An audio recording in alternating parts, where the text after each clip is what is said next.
It is I, Mick Doolies, and we're gonna fucking talk about these games from the PlayStation State of Play. Tekken 8. All you can do is look at it, but it looks fucking great, doesn't it?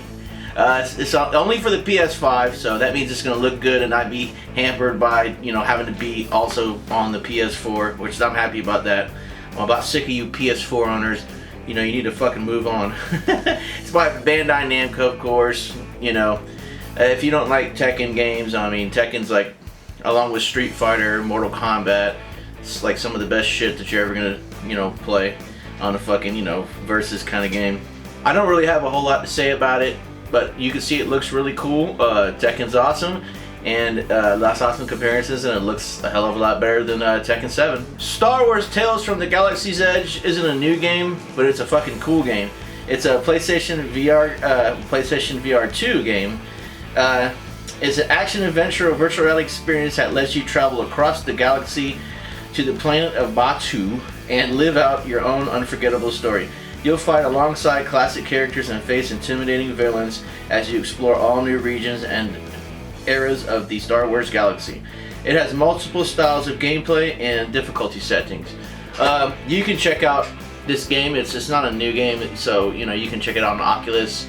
But it's, you know, it's going to be enhanced. I tried to look to see if they included all the DLC, but I'm not sure. It's only really a 3-hour game, so don't pay more than 20 bucks for it. Demio is releasing in 2023. It's a PSVR 2 game. Man, it looks awesome. It looks like playing Dungeons and Dragons with your friends, but like in virtual reality. Dude, it looks so sick. Just look at it. It's an RPG dungeon crawler that kind of reminds me of D&D. There are 4 complete adventures for you and your friends to play. So, you know, when you play D&D, you know what I'm talking about, the adventure little booklets you get. You can see that the game imitates a tabletop game. There are 6 classic heroes with more coming, and you can purchase new adventures eventually. I don't know if they have them yet. I didn't really look into it, but I mean, obviously they're going to want the money train continuing. So just like D&D, purchase a new adventure and keep going. It's multi-platform, and that's really nice, so you know you can play with just about anybody. Like a Dragon Ishin is going to be kind of like a Yakuza game. Of course you've heard of Yakuza Like a Dragon. Well, this one's described as like a Yakuza All-Stars game. It has some of the characters from Yakuza. It's an action-adventure historical thriller set uniquely in 1860s Kyoto, which is a fictionalized version of Kyoto, Japan. While other games tell stories of Japan's earlier history, Ishin tells the story of how the samurai vanished. I think it's going to be a fucking sick game. You're pretty dumb if you don't pick it up. Hogwarts Legacy is a game I already talked about previously. I think it's going to be badass. It's right up my alley.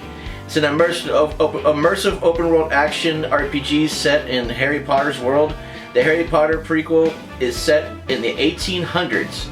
RPG elements are learn spells, you can brew potions, you can grow plants, you can master skills. I mean, I don't know if you level up, but fuck ever, man. It looks awesome. You go around Hogwarts and take classes and shit, and it's fucking cool. If you like Harry Potter, get it. If you don't like Harry Potter, still get it. Pacific Drive comes out in 2023. It looks really nice. It looks like a fucking movie. It's got a pretty shit trailer though. Developed by Ironwood Studios, the game is set in the Pacific Northwest. You drive around in a weird alien, like anomaly-filled landscape. It's described as a road-like, which is, you know, I guess they're trying to be cute. It's a road-like game, but you're on the road. And what you will have, you know, to be like running for your life like the whole game, and you'll be in like first-person mode, which I think is kind of unique for this style of game. I really don't think there's anything else like it. I would pick it up just for, you know, try something different. Sim Duality comes out in 2023 and it's by Bandai Namco. Man, the art is really dope. You can check out the anime if you want to get more on the story. There's not really a whole lot to go by here, but you can see it's fucking beautiful.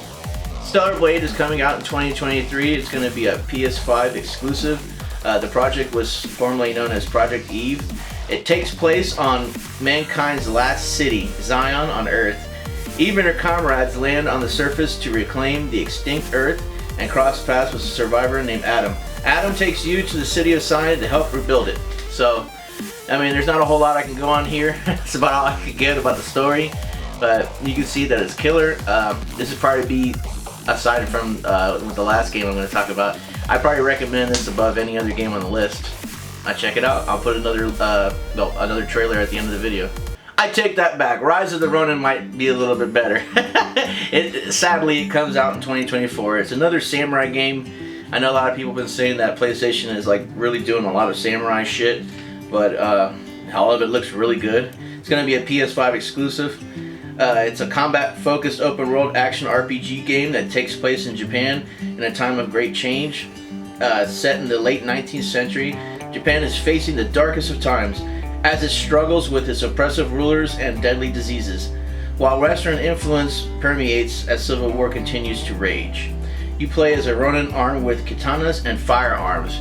So it's kind of cool because, you know, it's old enough for you to be using katanas, but new enough time period for you to be using blades as well.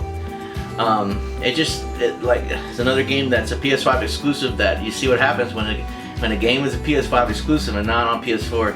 It just fucking looks better. I mean, let's be honest.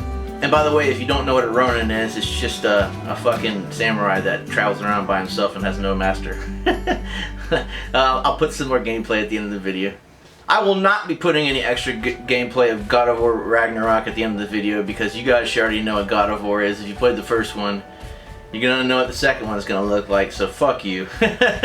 But yeah, I mean, this is like my most anticipated title. I mean, this is God of War. Comes out 11/9/2022, so right around the corner. It's coming out for PS5 and PS4. Unfortunately, it's not exclusive to just the PS5. They're gonna have a fucking controller, which I'm gonna get that with the game, of course. And this controller is pretty fucking cool. Hopefully, it doesn't suck ass like the controllers I have that broke. Filmba Winter is well underway, and Kratos and Atreus must journey to each of the 9 realms in search of answers as the Asgardian forces prepare for a prophesied battle that will end the world. Kratos and Atreus must choose between their safety and the safety of the realms. I mean, if you don't like this game, get the fuck out of here. What are you even doing watching a video about video games? I mean, fuck off. It's God of War 2. I heard today that Wolfden, the dude of Wolfden, whatever the fuck his name is, I like him though. Don't get me wrong, he's a cool motherfucker. But he was saying on the podcast with Wood that he doesn't like the God of War game. I'm like, dude, what the fuck are you even playing? We playing the same game? Alright, well that's all the games that were on the Direct. It was only 22 minutes and it still had more to offer than Nintendo's 40-minute presentation that I had in my last video. I'm really hyped. Well, that's all I gotta say. McDooley's out!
yeah.